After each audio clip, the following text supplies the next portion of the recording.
Estimadas irmãs, estimados irmãos, boa noite. Estamos todos amparados pela espiritualidade, os benfeitores que exercem o trabalho nesta casa, aproveitando nosso momento de prece e radiações, tão importante, tão relevante, o ato da oração. Pois que foi Jesus que nos recomendou muito orarmos. E os apóstolos ouviam com frequência, a todo instante, em oração. E os grandes fenômenos que tiveram ocorrência eram exatamente aqueles em que Jesus se preparava em oração ao encontro da massa humana que o aguardava. Foi naquele final da transfiguração de Jesus no Monte Tabor, e os apóstolos ouviram ele por longo tempo orar. E houve ali fenômenos de materializações do Espírito de Moisés, que vivera 1500 anos antes de Jesus, o Espírito de Elias, que viveram 700 anos antes de Jesus, e nós não sabemos o que falaram para Jesus. Os três apóstolos, Pedro, Tiago e João, estavam dormindo, cansados, tomados pelo sono após a longa caminhada, até chegar ao ápice do morro. Deitaram, dormiram, e eles eram médios de efeitos físicos. Isso é muito interessante, o ato da fé, o ato da oração, né? Porque quando eles deitaram, viram que Jesus estava em pé e permanecia, enquanto eles buscavam dormir, permanecia acordado, orando. E de repente eles se acordaram com uma conversação, com quem Jesus estaria falando, e viram dois seres envolvidos numa luz brilhante em torno de Jesus. E está lá no texto bíblico, que eles identificaram, certamente, eles não iam conhecer pessoalmente, que eles viveram muitos anos antes, mas Jesus deve ter dito, era Elias, era Moisés, que estavam aqui. Então veja a importância do ato da oração. Nós movimentamos energias. Na nossa casa, isoladamente, lá no nosso quarto. Se formos tocados pela fé, pela confiança, pela esperança, o nosso anjo da guarda, esse espírito amigo que está conosco, reúne recursos da espiritualidade para nos atender. Por isso se faz necessário, diria até urgente, que tenhamos o hábito da oração. O nosso tema, como foi colocado aqui no quadro, o propósito da expiação. Nós ouvimos com frequência falar que o nosso planeta é um planeta que tem características para nós de provas e expiações. E o nosso tema é com relação às expiações. Não vamos falar em provas, mas vamos só dar um exemplo. Qualquer um de nós está fazendo um curso, os nossos filhos, mãe, amanhã eu tenho uma prova de português, de matemática, etc. Eu vou ter que estudar bastante. Hoje tem que reforçar meu estudo, rever a matéria. Não é na véspera que se aprende mesmo, já é a prova. O que é a prova? É submeter o aluno ao que ele adquiriu de conhecimento. Então, nessa analogia, que nós na vida estamos submetidos a provas, desafios, para que sejamos avaliados no nosso conhecimento. O conhecimento advém de uma premissa obrigatória: praticar. Sabe que eu fazia um curso de técnica de enfermagem, de informática? Faculdade de informática, mas não quer ter um computador, não quer mexer no computador. E o conhecimento que recebeu não vai ser praticado. Faz o seu curso de técnica de enfermagem, mas não gosta de atender pacientes. Mas fez um curso com essa finalidade, e assim são todos. Desde pequeno aprendemos algumas coisas. A gente só sabe cozinhar porque viu a mãe, e a mãe estimulou a gente a cozinhar. Eu digo a gente, porque cozinha não é só para mulher. Por sinal, os grandes chefes que a gente vê aí nos grandes restaurantes, grandes hotéis classe A, são homens, a maioria. Os grandes cozinheiros, os criadores de receita, os que escrevem livros sobre culinária. Então, tudo são conhecimentos para colocarmos em prática. E o nosso dia a dia é um convite para a prática.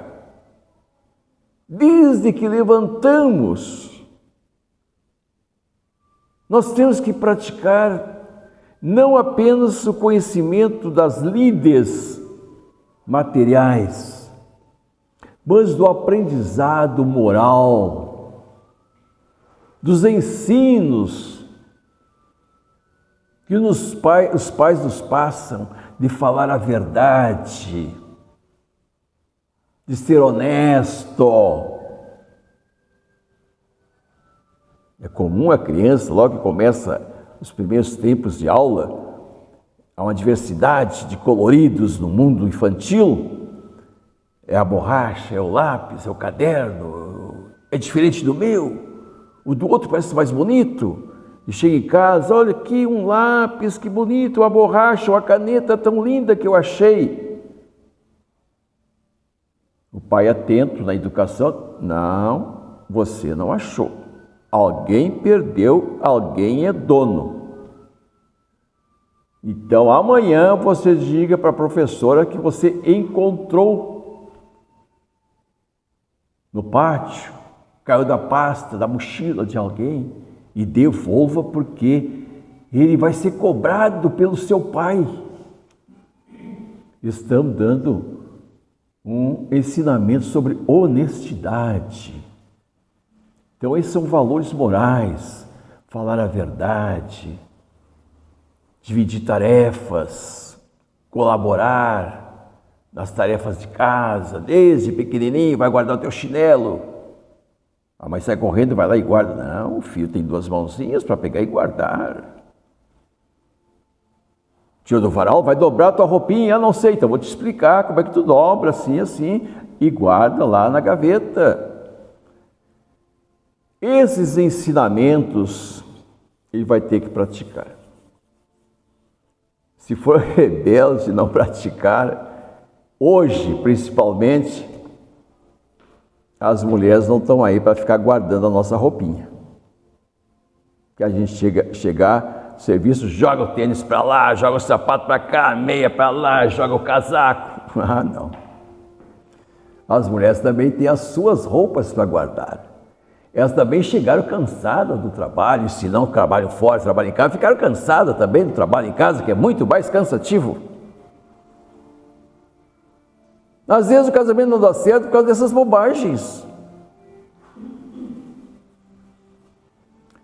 Um advogado, amigo meu, espírita,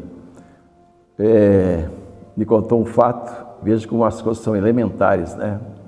Para ocorrer atritos, desentendimento, rupturas. Como advogado, todo advogado sabe que se chegar alguém procurando para encaminhar uma separação, ele tem que conversar. Por que vocês estão se separando?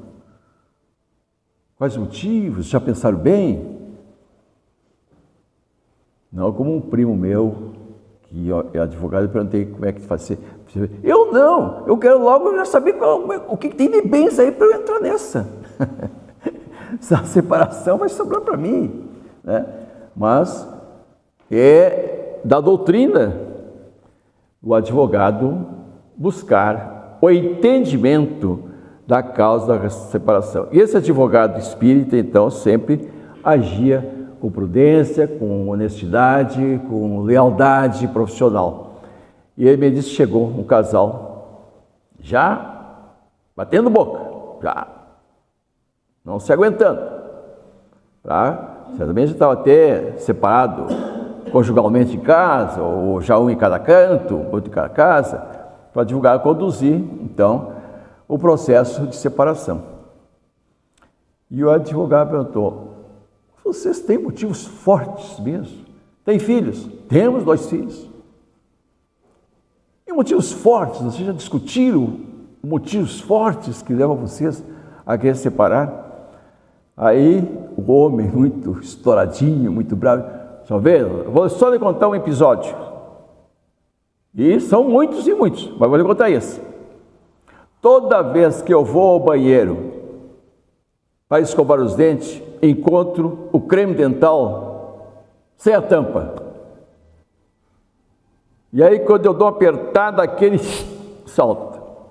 Para quem não sabe, antigamente os cremes dentais não eram esse material tipo de PVC, plástico, né? Hoje tu aperta aqui, não tem problema, vai, não tem problema mais. Mas antes era meio duro, e se deixasse aberta, a pontinha endurecia ali, e tinha que apertar aqui quando ele estourava. Não tem jeito, muito tempo falo, e a mulher não tem jeito de tampar o creme dental. E aí o meu amigo disse, mas vocês não pensaram em cada um ter o seu tubo de creme dental? Tu tem o teu bem fechadinho sempre. E o dela, o problema é dela. Ela que deixa aberto. E o cara arregalar os olhos e tal, né? Quer dizer, esse era o motivo que ele trazia. Como às vezes os motivos são elementares. E graças a esses motivos que nós vamos pensando coisas tão simples e há coisas muito complexas na vida de relação, da interação, família, notadamente família, com quem nós compartilhamos, às vezes 24 horas, se moramos juntos, na mesma casa, se moramos próximos, vez por outra. Na família que existe mais embates, dificuldades de a gente, como diz a gente, se dar bem. Então, o que é expiação? O que significa essa palavra expiação? Ela está ligada em sofrimento. Expiar é sofrer. A prova, nós temos aquele exemplo do aluno que vai fazer prova, não é sofrimento. É um chamamento ao dever. A prova, um dever. A prova de ser pai, de ser mãe. E advém também aí expiações nesse contexto. Então, é uma presença de sofrimento, a expiação estudada pelo Espiritismo. De faltas cometidas. Então, já é causa da expiação, faltas cometidas. E o Espiritismo nos esclarece. A maioria das religiões que a gente questionar sobre a questão do sofrimento, que é uma dificuldade, outras doutrinas religiosas entenderem, logo já diz, é o pecado original. Mas quando começou? Desde Adão e Eva. Mas como? Mas Adão e Eva faz milhões de anos. Se arrasta para a humanidade esse pecado original. E a gente pergunta, mas se a senhora, ou seu pai, o seu avô, o seu bisavô, o antepassado, que a senhora nem conheceu, cometeu uma falta grave, a senhora terá que sofrer, é racional, é lógico, é prudente. Pode ser da lei de Deus, essa tal de pecado original. Não tem lógica, não tem racionalidade no entendimento desse.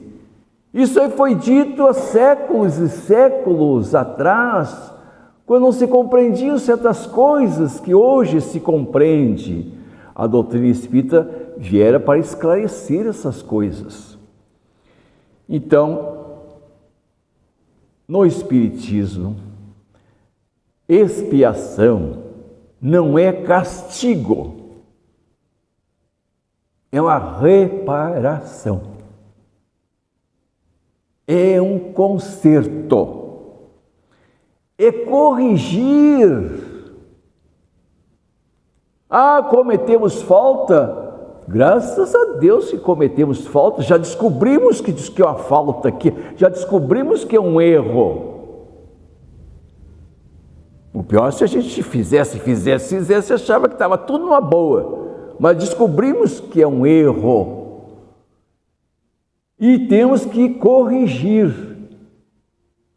o erro cometido, ter a grandeza moral, ter a coragem de enfrentar uma expiação. Mas não é muito fácil, porque há expiações severas que iniciam no começo da experiência física, com o prognóstico de se alongar por toda a sua existência. Aí essa expiação é dura de enfrentar. Nós estamos aqui bem sentadinho, chegamos caminhando.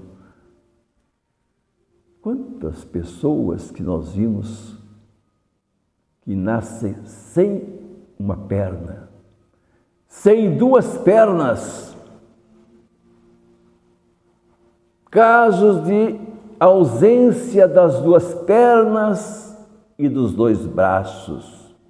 Tem um jovem, até já está casado hoje, já deve ter os seus 40 anos, que a gente vê na internet, não lembro o nome dele.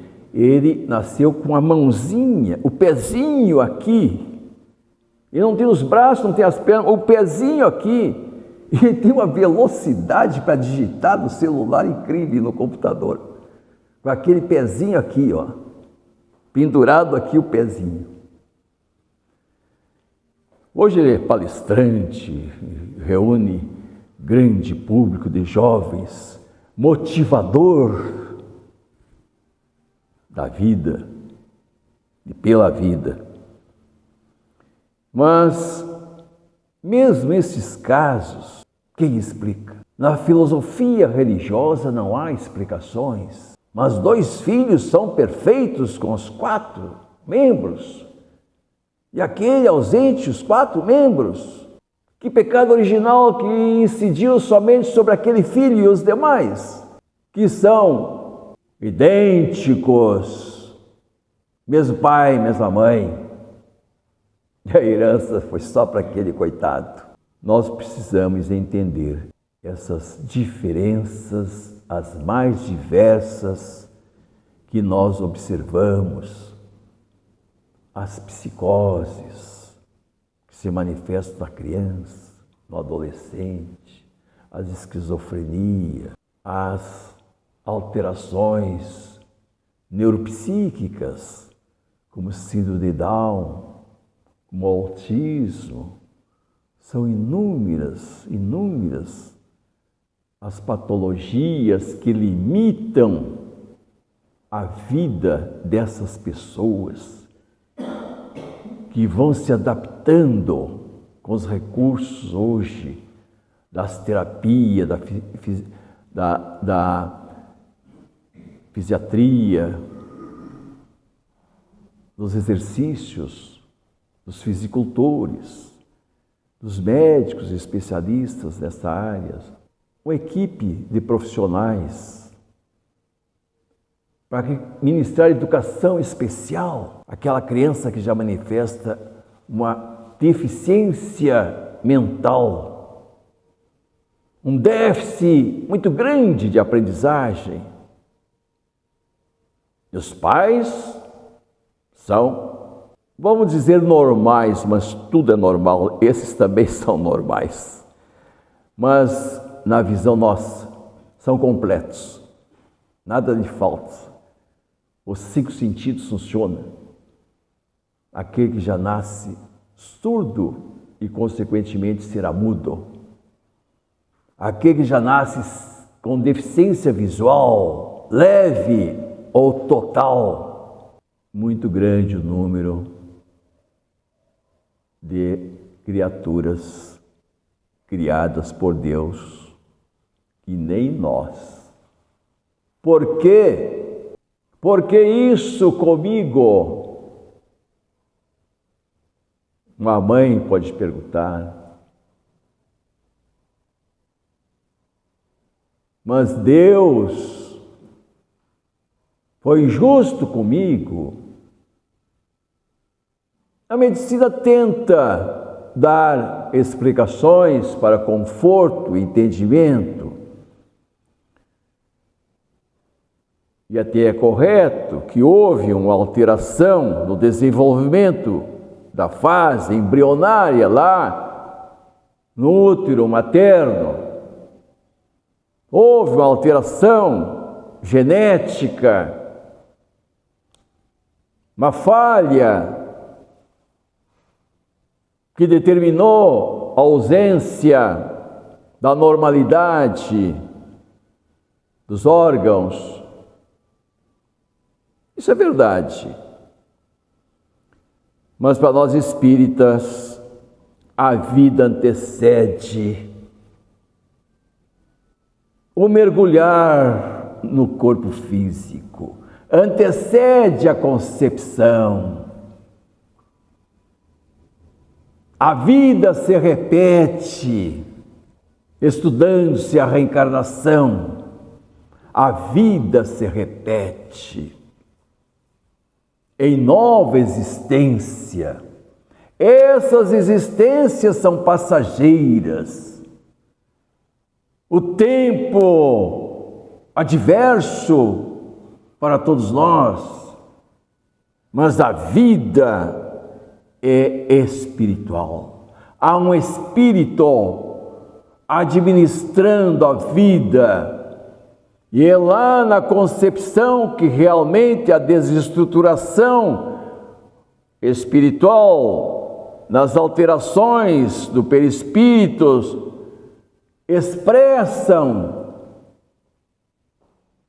vão expressar dificuldades de completa formação e desenvolvimento daquele ser na fase embrionária, quando chegar a ser um feto, em que os exames de imagem já dizem, olha, tem alterações profundas. Até alterações ocorrem, que a medicina tem aparato legal para que seja abortado, como os anencéfalos, seres que não têm massa encefálica, ou têm partezinha do encéfalo muito rudimentar. E há registros de mães que não aceitaram submeter-se ao aborto mesmo que fosse legal, nascendo a criança parcialmente com o encéfalo, e que os médicos diziam que não iam sobreviver por muito tempo, como de fato não sobrevivera por longo tempo. Antes de um ano, fora óbito. Houve, mesmo não dando seguimento àquela nova existência, ainda que fosse na fase intrauterina, nos abortos até espontâneo que ocorre nos primeiros tempos de uma gravidez, 1 mês, 2 meses de gravidez, ocorre um aborto espontâneo. Sempre houve ganho daquele espírito, porque o corpo físico é a estrutura que organiza a desestruturação perispiritual. Um dia nós vamos ver o que é isso na espiritualidade. Nós já vimos isso nas nossas sessões mediúnicas. O espírito chegar e pelo socorro dos mentores espirituais aproximarem-se de um médium com todas as suas deformidades físicas e mentais, e com os recursos mediúnicos para contribuir na doação de fluidos oriundos do médium, os fluidos vitais, os fluidos magnéticos, associados aos fluidos da espiritualidade, para auxiliar na reconstrução perispiritual, devolvendo ao plano espiritual onde ele se encontrava para o segmento, porque ocorrem eventos em que o indivíduo, usando mal do seu livre-arbítrio aqui da Terra, conduz cometimentos atrozes para consigo ou para com outro. Imaginemos o indivíduo que deu um tiro na cabeça após ter assassinado a esposa. Momento de desatino, de loucura, mas tinha a sua razão. Um momento vai dizer, mas eu não sabia disso. Ou aqui na Terra mesmo, mas eu estou sofrendo tanto. Mas e por quê? E por quê? Mas e no plano espiritual? Com todos os transtornos que advêm do comportamento em desatino, eu não sabia. Será que nós não sabemos? Deus nos cria. Não há dúvida nenhuma, cada um de nós. O corpo é herança de pais, mas o espírito, criação divina.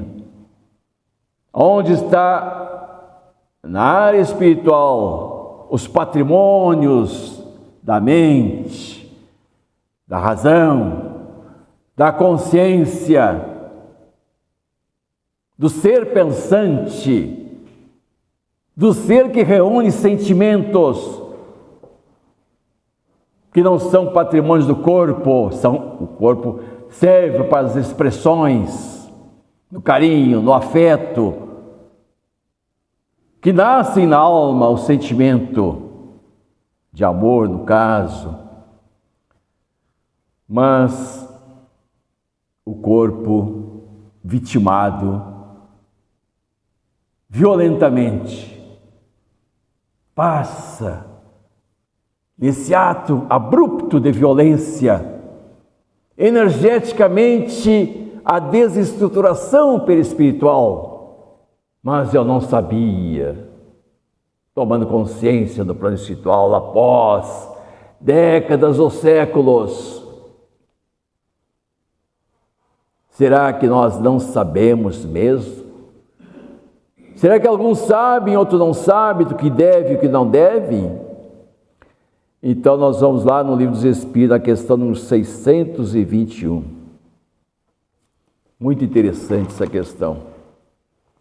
Allan Kardec pergunta aos espíritos: onde está escrita a lei de Deus? Não matar é lei antiga, não veio nem com Jesus. Jesus ratificou os 10 mandamentos e veio através de Moisés. Não matar, lei divina. Como diz, lei é lei, já diz aqui na terra, lei é para ser cumprida. E aqui na terra as leis, quando a gente não cumpre, geme, perde os mais altos postos. Quem gozava dos mais altos postos é preso, em nome da lei. É a lei. A lei é para disciplinar a sociedade em evolução. Não há evolução se não ocorrer leis. Nós já vivemos há milênios de anos atrás com um bando, que nem os porcos do mato, os javali atacando. Nós já vivemos, mas hoje nós somos seres racionais.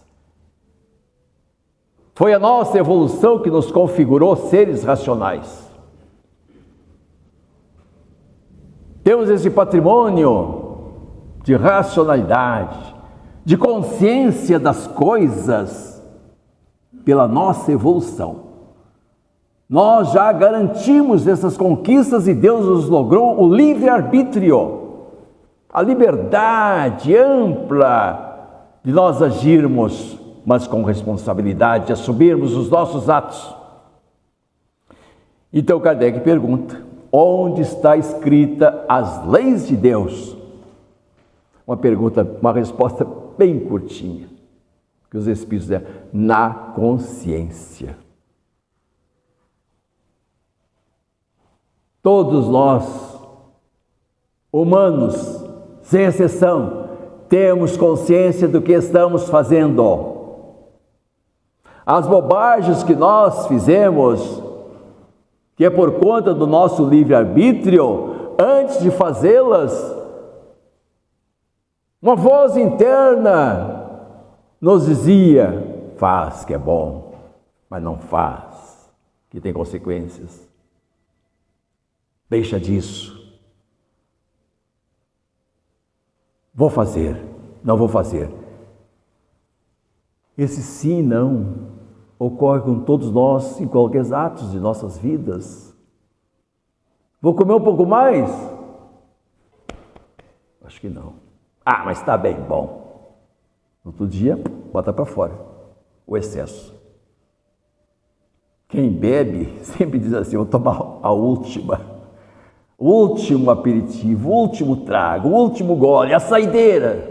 No tempo que podia dirigir, bêbado, o cara dizia: não, vamos lá, é a saideira. E tomava cerveja, tomava um uísque, pai, pegava a estrada e se estrepava logo ali adiante. Aí vinha os danos físicos, materiais, a perda da perna, do braço, tornar-se paraplégico. Expiação. Livre-arbítrio é para os seres racionais, para que a gente possa evoluir sem a canga. A canga é aquela que nós colocamos nos nossos filhos enquanto podemos e são pequenos. Não, tu não vai não. Fica aí. Adolescente, vou na festa e tá bom, embalado. O pai, não. Essa semana tu aprontou, eu vi as tuas notas. Tu não vai. Expiação para o filho, corrigir as próximas notas serem melhores, não chegar bêbado em casa como chegou. Tudo disciplina. O livre-arbítrio tem limite. Uma coisa se chama determinismo. A reencarnação nessas circunstâncias dolorosas que nós estamos, é o determinismo, mostrando-lhe as vantagens de reencarnar naquele estado, porque já está além daqui no lodo, já subiu, e tem que sair daquele lodo, que já faz séculos, fétido, contaminado, infectado, com larvas pelo seu corpo. Aquela cena que Dante Alighieri cita do inferno, que a Igreja Católica passa, aquilo ali é uma estação de repouso, muito boa até mesmo, porque na literatura espírita nós vamos ver o que é mesmo as zonas infernais do umbral, que hoje chamam de umbral grosso, onde Jesus disse: ali há o ranger de dentes, a dor incontida, mas nada eterno. As novas reencarnações, a nova experiência física, vivendo as expiações, vai reintegrar o indivíduo no tempo,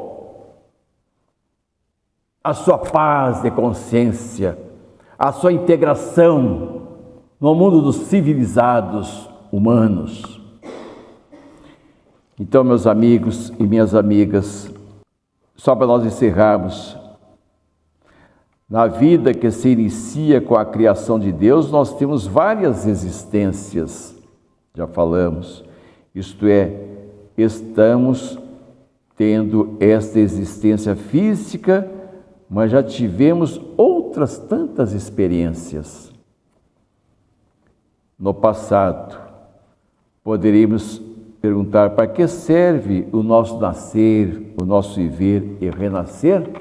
Para a nossa evolução. Nós somos seres criados por Deus para a evolução. Às vezes demos uma travada, uma estagnada, pegamos um embalo, uma reencarnação dolorosa e partimos para uma nova reencarnação de ganhos, como nós socialmente achamos que são os ganhos, mas sempre há ganhos. Em qualquer expressão que a vida nos dá na nova experiência reencarnatória, são ganhos. É a misericórdia e o amor de Deus para conosco. Muita paz e agradecemos a Deus estarmos aqui, assim entendendo as nossas próprias vidas e daqueles que nos cercam.